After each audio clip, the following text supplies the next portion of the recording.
Good to go. Here we go. Feel Good Friday. We are live on October 13th.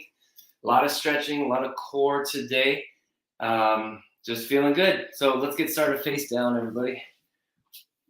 We'll go face down, grab onto the foot, pull that heel toward the glute, and hold. So a lot of longer holds today. We'll go at least a minute. Some of these we might even go longer, but let's go ahead and start with this. Grab onto that foot, pull the heel toward the glute. Keep your abs tight in order to flatten out your back, and then also keep your glutes tight. So we're pushing the hips down to the floor. Down. Second half of this stretch, we're going to go a little bit active. So in 10 seconds, we're going to go active with this. Imagine like you're trying to now straighten out your leg, right? So your arm's going to straighten. Imagine like this leg is trying to straighten. You're engaging the quad to do it. Now relax and pull into that stretch more. We just tricked our quads into relaxing more. Let's do it again. Imagine like you're trying to straighten your leg. It's getting very active right there in the front of the leg, and then relax, pull with the arm. And one more time. Active with the quad. Imagine like you're trying to straighten out that leg and go back to that quad stretch. And good. Let's switch to the other leg. Grab onto that foot. We're going 30 seconds passive, so we're just pulling the ankle, pulling the heel toward the glute, and hold. Make sure we're breathing, but also staying active with the glutes, pushing the hips down to the floor. Squeezing the abs, flattening the lower back. Pain-free workout today, feeling good. Those on the preview, we got about 10 or 15 minutes showing you how good you can feel in a very short amount of time. This is what it's all about. This is the foundation to all of our fitness right here, is actually being able to feel good as we move.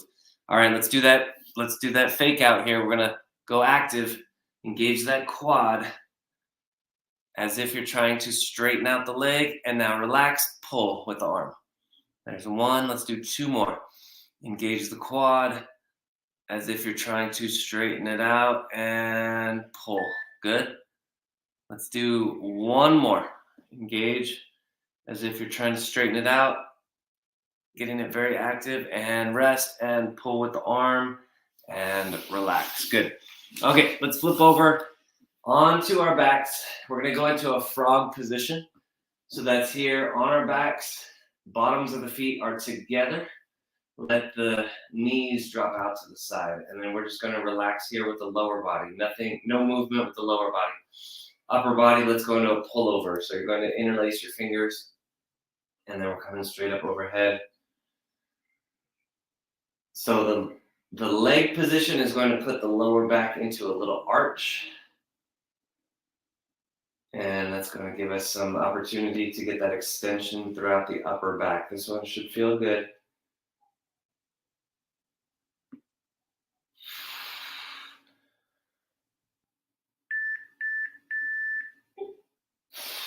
And rest. Let's reset our legs into just a normal leg position, knees bent, feet flat on the floor. Let's do elbow curls. So we're going to curl our fingers here. Put the knuckles to the temples, and then bring the elbows in, and then elbows back. Elbows all the way in, elbows all the way back. Good.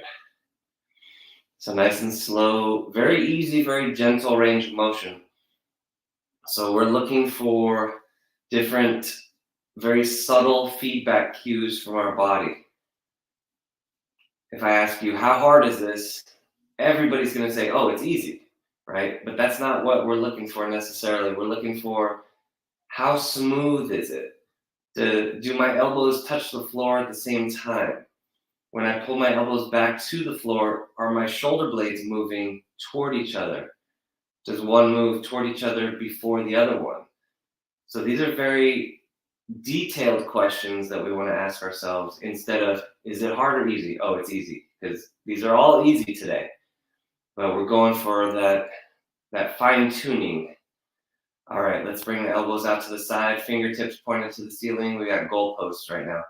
So we're rotating the hands down to the floor and then back up. Optional, if you want to hold some light weights while you're doing this one, you can. That'll help you get the hands down closer to the floor as you have that weight opening up that shoulder a little bit.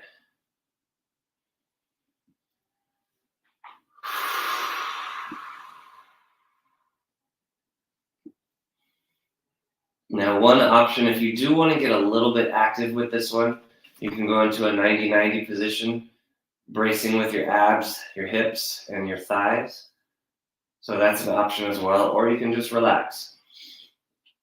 It depends on how much work you're doing on your own, right? If you're lifting weights, if you're hiking, you're running, you might want to use today as just a recovery day. On the other hand, if you want to get a little bit of core, you can do that too. All right, let's have the hands on the floor, right in that ending position. We're gliding straight up overhead and then back down. So glide all the way up and then back down. Brushing the back of the wrists on the floor, the elbows, the back of the shoulder. And same thing here, asking ourselves more detailed questions, not just is it easy or hard, but where do I feel it? What part of my arm is not touching the floor? So if I was really feeling this, I would notice that my left wrist is having a hard time getting on the floor compared to the right one. And then as I go each time, I'm just trying to get 1 millimeter closer to the floor. That's it, bit by bit, not trying to overachieve or anything. And that's a mental note right there. If there's any exercise that is off balance, if one side is doing one thing and the other side is doing something else, then that's just a note. Hey, maybe I should be doing this every day. Your body's going to tell you what to do on your own. Okay, let's go arms out to the side. We have chest flies. So similar to the elbow curls, we're going to bring our arms toward each other, touch the elbows together, the wrists and the palms, and then bring it back. So all the way in, all the way back. And then same thing here. When we get back to the floor, we're trying to touch the wrists to the floor, as well as the back of the hands and the elbows. So if you've ever lifted weights, especially something like, let's say, bench press or chest flies, you're feeling that, okay, this is not hard. Again, it's not hard in that sense, but it's checking that range of motion, making sure we have the ability to go in that full 90-degree range, that you can touch your wrists to the floor, that you can bring your hands together. There's no limitations throughout this range of motion. Okay, and rest. Let's go pullover. So interlace your hands out in front. There's 3 options here. So option 1 is your hands are interlaced and you're going up and down like this. Option 2, grab a light to moderate weight and you can hold it between the hands just like that. And then option 3 is do that with leg raises. So 90-90, raise your arms up as you lower your legs down and then come back to the starting position just like that. So up to you. 3 different pullover options. It's Feel Good Friday, so I'm going option 1 probably on all these exercises today. I'm not going to be pushing it today.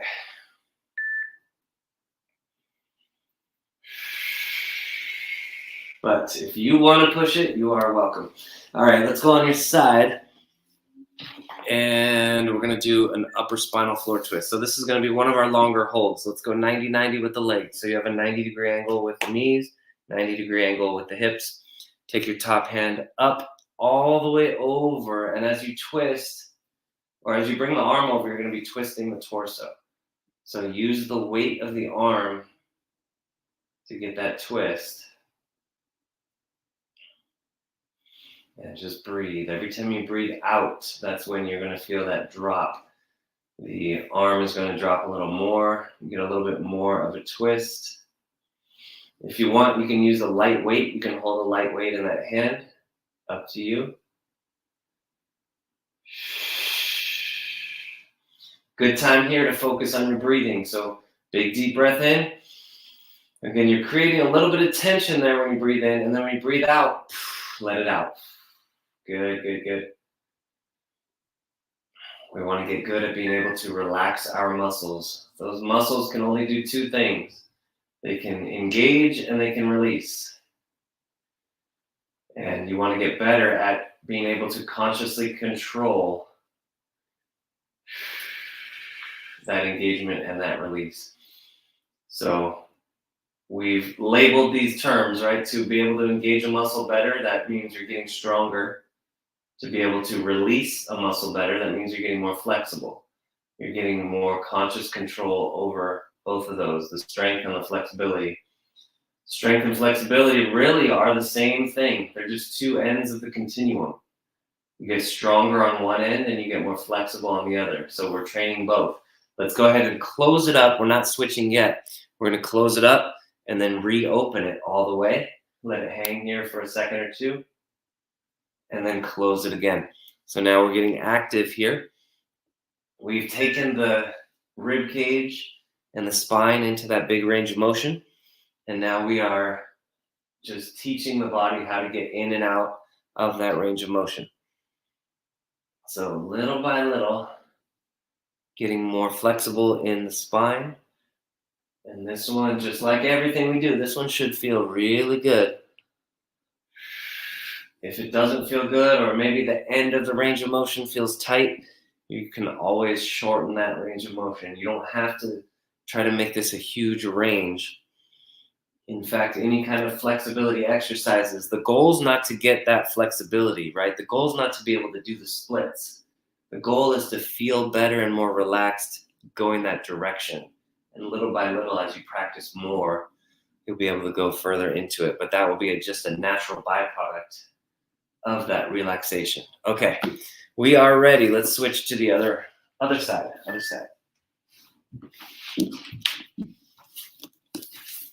All right, so we are on our side. We are in 90-90 with the legs. So that's 90 degrees with the knees, 90 degrees with the hip. We're going up and over and hold. Remember, this is a long hold.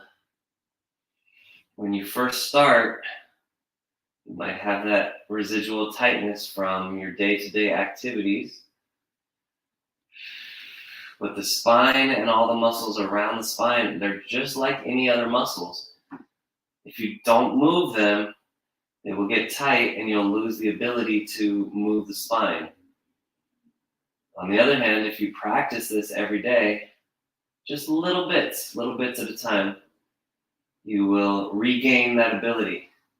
If you watch any kid, I'd say like 8 years old and younger, they're supple, they can move, especially even younger. Let's say like kindergartners, right? They can move.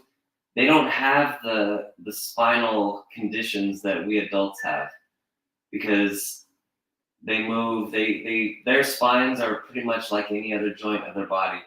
They're supple, they're strong, they have a good posture. That's the way we have the ability to get back to that.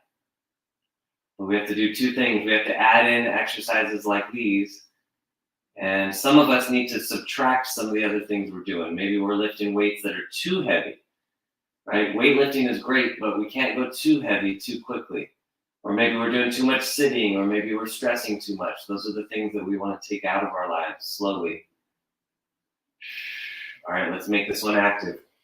Close it all the way up, and then open it all the way up. So again, it's an active range of motion, but it's an easy active, right? Don't force this. When you get to the end of your range, stop there and come out of it and go back. Yeah. Go to the end of your range, stop, and go out of it. Finished watching the Netflix special on David Beckham, and he was talking about when he knew he had to retire, and it's basically he'd get up out of bed in the morning and just feel like, oh my gosh, what just happened, right? When you're 25 years old, you can recover, and it's just one of those things. As we get a little older, we can still do a lot of the same things that we did when we were younger. We just need to be aware of our recovery in between. We need to be a little bit more active and deliberate about that recovery. We can't just go, go, go. We have to go and then stop and then go and then stop. All right, let's go cats and dogs. Hands and knees, hands and knees. So right here, let the abdomen drop down. We're squeezing the shoulder blades together. We're looking up, and then we're rounding and tucking the chin. Those of you on the short workout today live on YouTube or Facebook, that will be it for today. If you want to join the full workouts, healthintherealworld.com. You can get a 30-day trial of these 1-hour workouts 3 days a week. Otherwise, we'll see you on Monday, 8 a.m. Pacific time for another workout. So great job, everyone. Those of you staying with us, we got 30 more seconds of the cats and dogs. We'll go here a little more.